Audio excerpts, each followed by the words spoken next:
Hi, this is Alessio Rastani of Leading Trader. Hope you're well.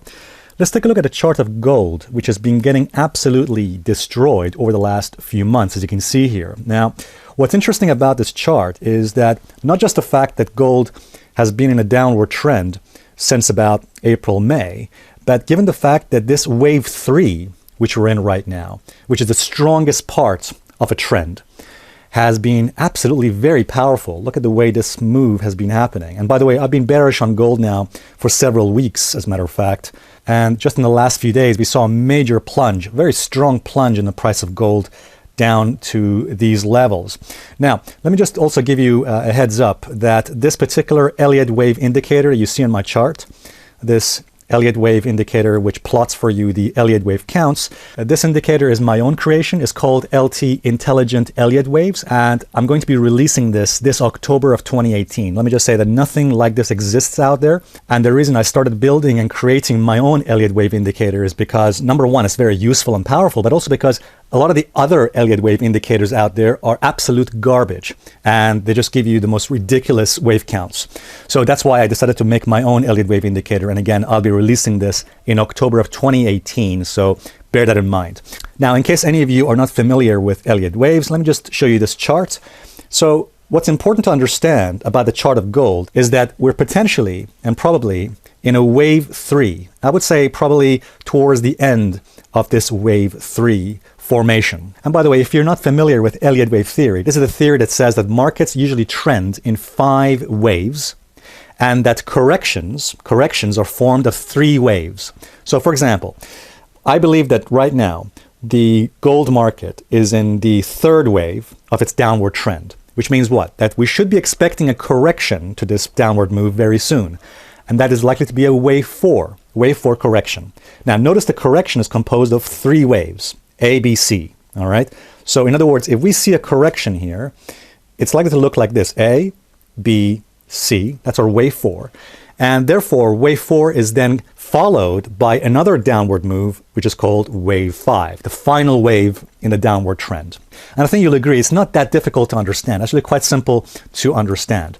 So let's go back to our chart of gold. Now notice something here on this chart. Notice that the recent downward move has pushed gold into an oversold level on the RSI and also an oversold level on the sigma. This is again one of my own indicators, LT sigma, and you'll notice the sigma, again a mathematical computation, has gone into its extreme oversold. In fact, not only on this time frame, but more importantly on the monthly time frame. Take a look at this. This is the monthly time frame of gold, and notice again on the RSI, on the monthly time frame, the higher time frame, has gone into its extreme oversold level on the RSI and also extreme oversold on the sigma.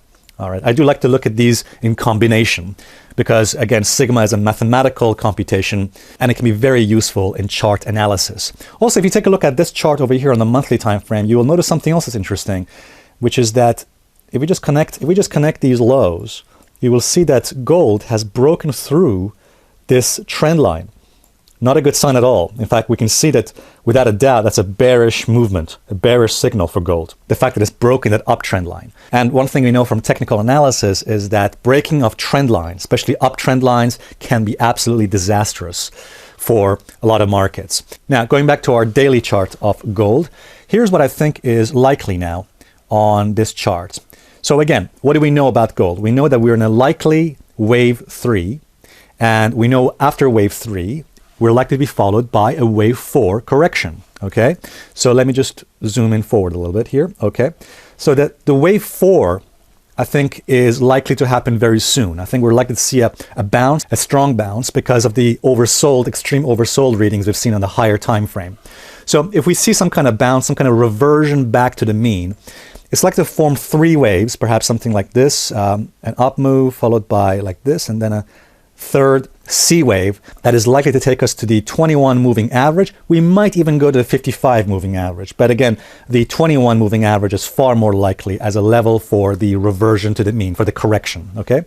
So once we see that correction back to the 21 moving average, I think what is likely to follow, again, this would be our wave 4. Let me just mark that. Wave 4, the corrective move, which is then followed by the wave 5, which is going to take us probably down to the previous lows. And I think wave 5 is far more likely to take us down to 1130 and maybe even 1100 as a target. All right, guys, so for the next couple of months, I still expect that gold will see further downside pressure in this wave 5 formation towards 1130 to 1100. But in the short term, I think it's likely we'll see some kind of reversion to the mean, the wave 4 correction, as you see here. Okay, back to the 21 EMA and perhaps even to the 55 EMA. And guys, if you like this video, please give it a thumbs up. And please also remember to subscribe to our videos for future updates. And I look forward to seeing you guys in the next update. Thank you very much.